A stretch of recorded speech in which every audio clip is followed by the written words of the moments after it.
Welcome to our channel. वैसे तो मेरा ही है पर आए हैं अनिका के स्कूल होते हैं ना, तो कोई भी हमारा फ़ायदा उठा सकता। गाइस भारी मिस्टेक हो गया। दवाइयाँ छोटे खाली हाथ जाएंगे, खाली हाथ आएंगे। उस दिन आई डोंट नो हाउ और कहाँ से वो इतना सारा सामान आ जाता है। Hello guys, welcome to our channel.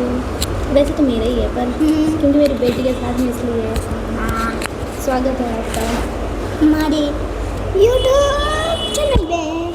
हम आए तो हम पेटीएम के लिए थे, लेकिन अनिका की आउटिंग भी होती है ना, आउटिंग डे भी होता है, इसलिए अनिका को कुछ भी होता है, इसलिए हम यहाँ आए हुए हैं। और आए हैं अनिका के स्कूल पीटीएम में आए कि भंडारे में कहाँ आए हो, पीटीएम में कि भंडारे में? गाइस जब हम जागरूक नहीं होते हैं ना, तो कोई भी हमारा फ़ायदा उठा सकता है। जैसे अभी एक आंटी मेरा फ़ायदा उठाना चाह रही थी कि मैंने अनिका के लिए बैंडेड लिया। मैंने पूछा कितने का है, करती 5 रुपए की एक है। 2 ही दी उसने मुझे, लेकिन फिर भी मैंने एमआरपी चेक किया तो उस पर 2 रुपये की थी वो। फिर मैंने कहा आंटी जी 2 रुपये की, कहती 2 रुपये की तो दूसरी वाली है। वो 2 रुपये की थी, और जो ये वाली लेके आई हूँ ये 2.5 रुपये की है। आंटी ने अपना नुकसान करवा दिया होगा। गाइस भारी मिस्टेक हो गया, मैं स्नैप लेना भूल गई। नहीं ब्लॉगर हूँ मैं, इसलिए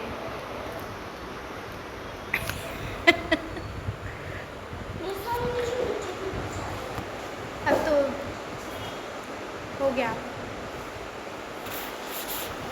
मेरी बेटी को खाने की भूख नहीं लगती है, लेकिन ये फटाफट खा जाती है। और भुट्टा एक ही जगह पे दो मिस्टेक्स दिखाती हूँ मैं आपको, गलतियाँ ढूंढने में तो अच्छा जी। दवाइयाँ छोटी की मात्रा होती है, और ये तो क्या ही बेच रहे हैं। गाइस अभी मैं जस्ट सो के उठी हूँ, थोड़ी देर रेस्ट भी ज़रूरी है।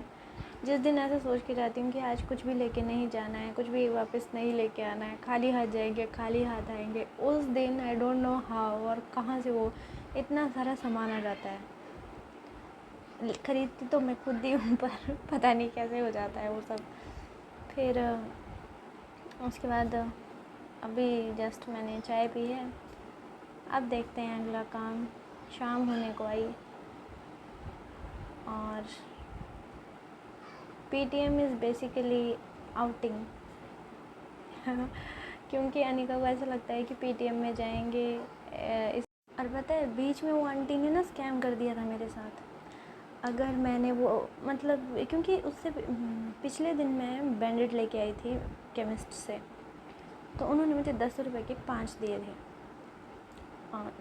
यानी तो मैंने जब आंटी को बोला, वहाँ पे उनकी स्कूल के बगल में ही है वो दुकान, मैंने आंटी को बोला, मैंने कहा आंटी बैंडेड मिलेगी, क्योंकि अनिका को ना शू बाइट हो रहा था और वो चल नहीं पा रही थी, और मैं तेज़ चलने वाली। फिर मुझे ऐसा लग रहा था यार बेचारी इसको पता नहीं कितनी तकलीफ़ हो रही होगी, इसलिए मैंने सोचा चलो बैंडेड ले लेती हूँ इसके लिए यहीं पे। पहली बार मैं उस आंटी की शॉप में खड़ी हुई, रोज़ मतलब रोज़ नहीं, हमेशा देखती है कि आ रहे हैं जा रहे हैं लोग ऐसे, तो फिर मैंने कहा ठीक है यहीं ले लेते हैं। फिर मैंने उनको बोला, मैंने कहा आंटी बैंडेड मिलेगी? तो आंटी ने कहा हाँ मिलेगी। मैंने कहा कितने की है? 2 निकाली उसने, कर दी 5 रुपए की हैं, वो अलग से डब्बे में रखी हुई थी। मैंने कहा 5 रुपए की बैंडेड। फिर मैंने देखा, मैंने कहा देख लेती हूँ सच में 5 लिखा है क्या इस पर, नहीं तो फिर मुझे फिर रिग्रेट होना था कि नहीं यार ये तो 2 रुपए की है। बात 1 और 2 रुपए की नहीं है। मैंने कहा ये तो 2 रुपए की है। मैंने बोला आंटी ये 2 रुपए की नहीं, मेरी तो 5 की ही मिलती है, 5 की एक मिलेगी। मैंने कहा तो फिर रहने दीजिए, आप 2 रुपए वाली दे दीजिए। तो 2 रुपए में उसने फिर वो 10 रुपए की निकाल दी 5 अलग से। फिर कहती ये 2 रुपए की। मैंने करती उसमें से भी एक दे दे निकाल के। मैंने कहा क्यों? करती उसमें 6 है। मैंने कहा नहीं आंटी इसमें 5 ही हैं, ये देखिए आपके सामने काउंट करके बता देती हूँ मैं। मतलब अपनी तरफ के लिए कह रही है, अपनी तरफ के लिए तसल्ली नहीं है, और मैं चेक भी ना करूँ कि कितने की है। ऐसे लोग हैं बताओ।